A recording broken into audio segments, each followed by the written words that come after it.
النقطة السابعة، صحيح كذا؟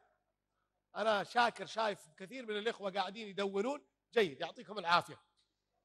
النقطة السابعة تسمى إطلالة الحب. إطلالة الحب. لما تيجي داخل البيت الأبناء والإخوة الأفاضل الكرام اللي أمامي، أول ما تدخل البيت تسمى إطلالة الحب. بعض الناس نوعين أو أنواع كثيرة، بس نأخذ نوعين منهم. نوع أول ما يدخل البيت يقول دعاء الحبيب عليه الصلاة والسلام: بسم الله ولجنا وبسم الله خرجنا، يسلم على والده، يسلم على زوجته، يسلم على أولاده. هذا طيب. وبعض الأشخاص إذا دخل البيت إيش يسوي؟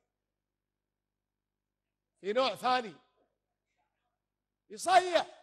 ليش المكيف شغال؟ وليش العشاء ما هو موجود؟ ليش الولد يصيح؟ ليش التلفزيون مرفوع الصوت؟ وهكذا. كذلك أيضا الأبناء. بعض الأبناء لما يدخل البيت أول ما يدخل يشوف أبوه وين، يسلم على يد أبوه، على رأس أبوه، يدور على أمه كانت في المطبخ ولا على سجادتها تصلي، يسلم على يدها، يسلم على رأسها، يتوضأ، إن كان جاي من الملعب يغير ملابسه، إن كان جاي من المدرسة يحط شنطته. فتجد دائما شيء يسمى إطلالة الحب. فالمطلوب مني ومنكم أول ما ندخل البيت سو شيء حلو.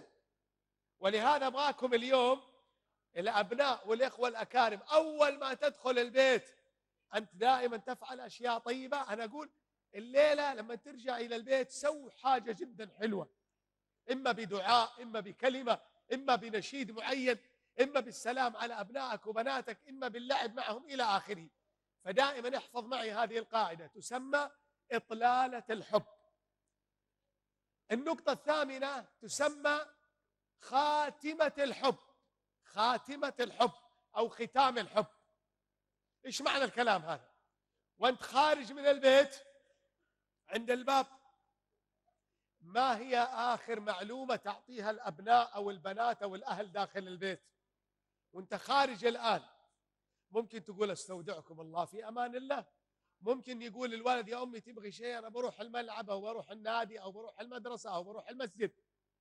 دائما خاتمة الكلمات اللي أنت تقولها، احرص دائما أنك أثناء خروجك من البيت الأخ الكريم لعملك، لتجارتك، لمصالحك الدنيوية، أول ما تخرج دائما اجعل خاتمة طيبة، إما بدعوة: ها وأنا أبوك، خلك شاطر واسمع كلام أمك، ها يا ولدي، هي لا تنسى ترى باقي نص ساعة ويأذن العصر، لا تنسى الصلاة، وبعدين إذا بترتاح شوي.